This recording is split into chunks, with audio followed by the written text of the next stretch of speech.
When we just focus on just the rules, I think it kind of leaves our students a little bit like feels cold. Maybe they feel rushed. Maybe they feel no connection with you as the teacher. And you're this authority figure in the room, but they're missing out on this what I call relational authority. They're missing out on the opportunity to build relational authority. When students feel connected, discipline issues kind of fade away, and we oftentimes see achievement rising as those discipline issues go to the back seat, are no longer a problem for us. Hey, teachers, welcome to the Lead, Serve, Teach podcast, where we explore the intersection of leadership, education, and personal growth. I'm your host, D.Paul Miller, and I'm so glad that you're joining me here today for a powerful conversation and, as always, a little bit of real talk. So thanks for all of my real teachers joining me here every single week. And thank you for subscribing to this podcast where, again, we talk about the real things. We talk about what's happening in our classrooms. We talk about what's not happening in our classrooms sometimes. And we talk about the most important thing,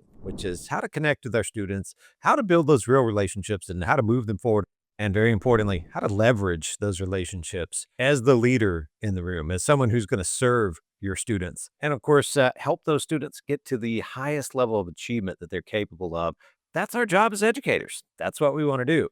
I know this time of year is, for a lot of us, school has already started. For some, that school start is coming up very, very soon. Going to do a 4-part series on specifically those most important actions that we as teachers and educators need to take, those most important actions that are most often overlooked as we get each school year going. So it's going to be focused on what's happening in your classrooms. In reality, it's not big changes. It's just little things that can be tweaked, little things that can be moved just a little bit and make it so much more impactful for you, for your students, and really for the learning that's going to happen over the next 180 days. So thanks for joining me here.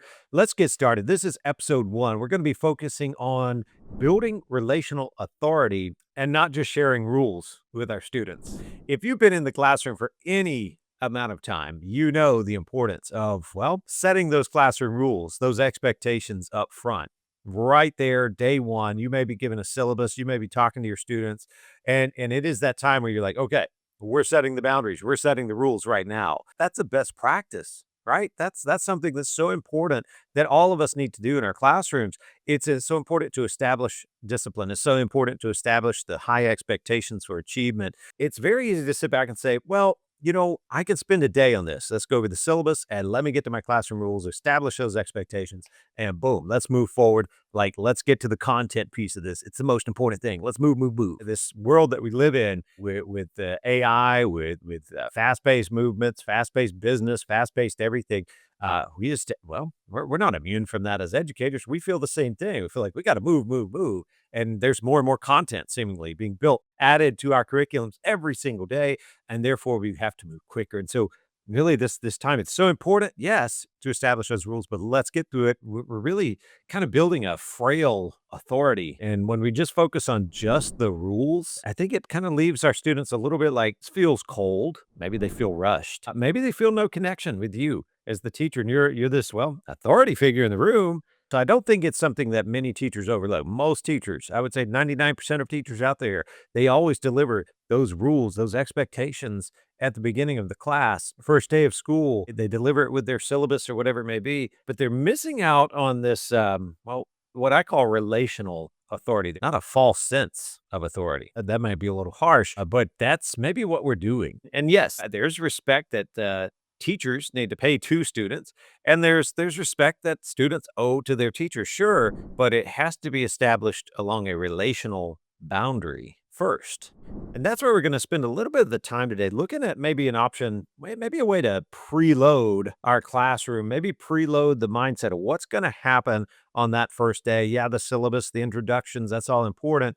But before we jump to the rules, maybe there's an important step we need to take first. And as teachers, we're the bigger people in the room. You, as the teacher, you're the expert in the room. You're the most mature person in the room. Well, really what that means to me is that you should actually be taking the first step to build the relationships and then start establishing relational authority and not just throwing down rules for your students to follow. Promise you, it's worth the time to do something like this. And that's what I found out over the years by maybe year 3, year 4, I started actually doing what I call a contract with my students. Yeah, I would spend time talking with them about what they wanted in the classroom, like what they wanted to get out of the classrooms. I realized, like, man, when I brought the students into the process of asking them what they wanted out of the classroom, I was always rather stunned with the honesty that I got from them, with the engagement that I got from them. And actually, I would take a lot of their ideas and write them on the board and actually start working towards developing kind of like a classroom contract that we all agreed to ourselves. It's amazing how when we had a disciplinary incident that happened in the classroom,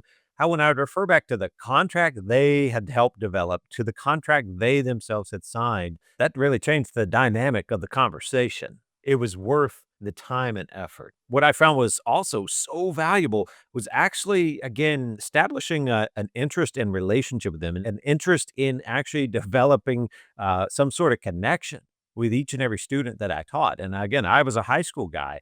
I had 150 to 175 students or more coming through my classroom every day. And it did take some time. It was a time investment, especially at the start of school year when there's so much going on. And yeah, I had to figure out a way to get to know each and every one of my students. I had to figure out what they liked, what they didn't like, what they were interested in, what sports they were playing, what clubs they were in. Were you in the band? Were you ROTC? What's going on in your life, or whatever it may have been. And it was important. It showed that I was willing to take some time just to show a little bit of care for the students. And I say little bit because, well, I mean, was actually just a little. I was just showing them I wanted to get to know them. I was opening the door. I wasn't learning about their whole life story, but I was opening the door by just learning, well, one thing about each and every student. And again, cost me time, but man, was it worth it. When I'd have a discipline issue without almost saying anything, I could look at them in the eyes and you could tell in their eyes, they're sitting there looking at me going like, I just hurt. I just disrespected. I just disobeyed a person that cares for me. Man, again, you talk about a change in the dynamic of the conversation before I've even said anything. Those students knew it. I promise you it's worth the time. I don't think it's, something that has to be, a gigantic process. In fact, I'm gonna each one of these four episodes on those often overlooked things that we need to do as teachers as we establish our classrooms at the beginning of the year, the most important time of the year, you might say. I'm gonna just share a quick AI tool, something you can take, maybe pick ChatGPT or something like that, and just jump on there and say, "Hey, what's a quick tool that I could use to get to know my students?" The other tip I'll give you for doing this is put it into like a Google form. If you're not using Google Forms, you're missing out on life a little bit as an educator, I think. Use some sort of polling tool like that.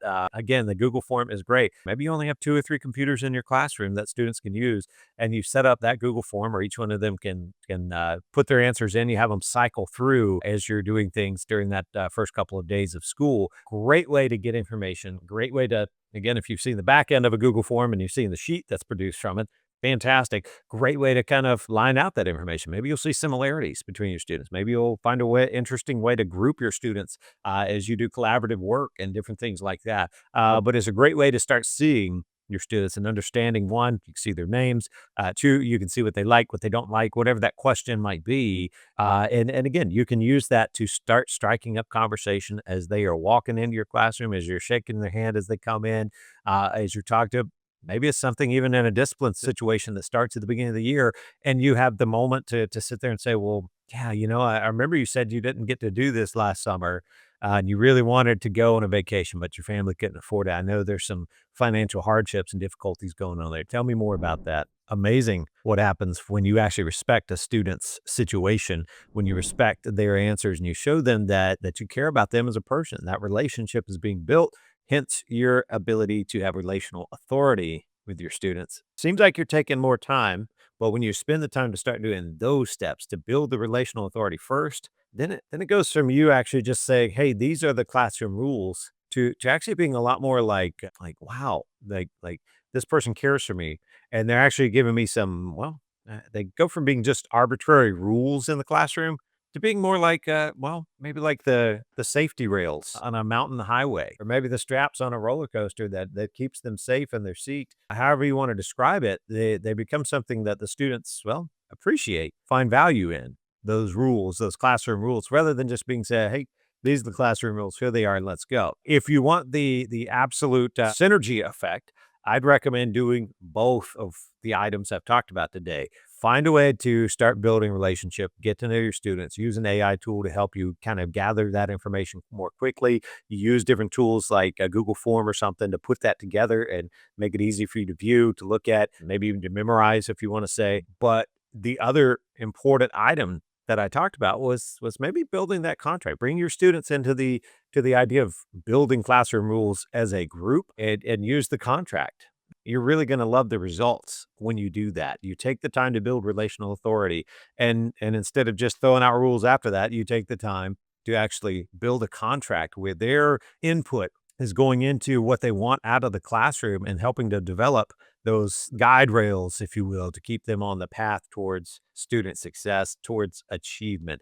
It's amazing how when we spend the right time, doing the right steps as educators in those first few days of school, it is absolutely extraordinary how it actually adds time to our classroom, to our teaching, to our instruction later on for the next 179 days, the next 178 days, whatever it may be. It's amazing and so worth your time to do these small steps to build relational authority and not just giving those rules. And again, I think you will be very happy with the impact it has on student success. When students feel connected, discipline issues kind of fade away. And we oftentimes see achievement rising as those discipline issues go to the back seat and are no longer a problem for us. So I encourage you to use those tools. I hope that you have a great start to this school year. If you've already started, well, it's okay. You still got time to go back tomorrow and institute what we were talking about today. You still have time. There's still time to, well, maybe relaunch the start of your school year if you need to. Don't feel like you can't do it. It's always an option. It's always there for you. So just until next time, remember, you're not just a teacher, you're a change maker. So keep striving, keep inspiring, and don't ever quit. I'm D.Paul Miller. I'll see you here for the next episode.